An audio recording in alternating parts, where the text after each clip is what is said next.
Promo 1ல் வந்து அருணே சொல்கிறாரு 9 பேரும் ஒத்துக்கிட்டாங்க, ஆனந்தி நீங்கள் தான் ஒத்துக்கணும் அப்படின்ன உடனே அவங்களும் ஒத்துக்கிறாங்க போல இருக்கு.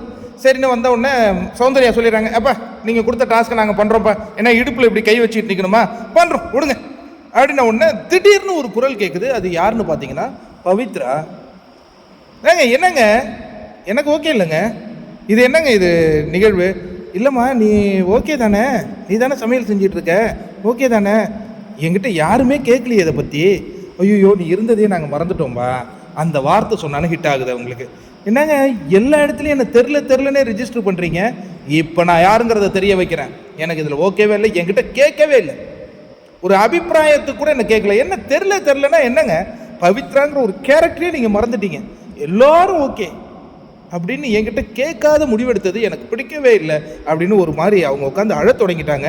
உடனே ஆனந்திக்கு இதுதான் வாய்ப்புன்ட்டு, உங்ககிட்ட கேட்கவே இல்லையா, அவங்களுடைய ஒரு வாய்ஸ் ஒன்று இருக்குல்ல, உங்ககிட்ட கேட்கவே இல்லையா பவித்ரா, இல்லை என்கிட்ட கேட்கவே இல்லை ஆனந்தி, என்கிட்ட கண்டு கூட இல்லை, அப்படியா, அப்போ ஒன்றும் பண்ண முடியாது, நீ ஏதாவது கொஞ்சம் கண்டென்ட் கொடுத்துட்ரு அப்படிங்கிற மாதிரி அவங்க சொல்லிட்டு போவேன். பவித்ரா இங்கே ஏகதோகமாக கத்திக்கிட்டு இருக்கிறாங்க.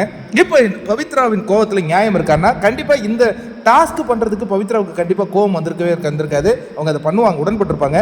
பட் அவங்கக்கிட்ட அது ஒரு வார்த்தையாக கூட கேட்காம முடிவெடுத்தவனை அவங்களால தாங்கி கொள்ளவே முடியல.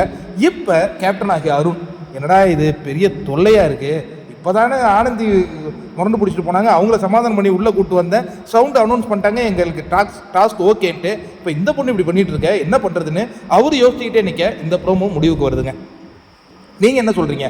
பவித்ரா கிட்ட ஒரு கேள்வி கேட்டிருக்கலாமே, பவித்ராவை மைண்ட்லேயே வரமாட்டாங்களே, எல்லாருக்கும் மறந்துடுறாங்களே, ஏன் அப்படி தெரியலையே.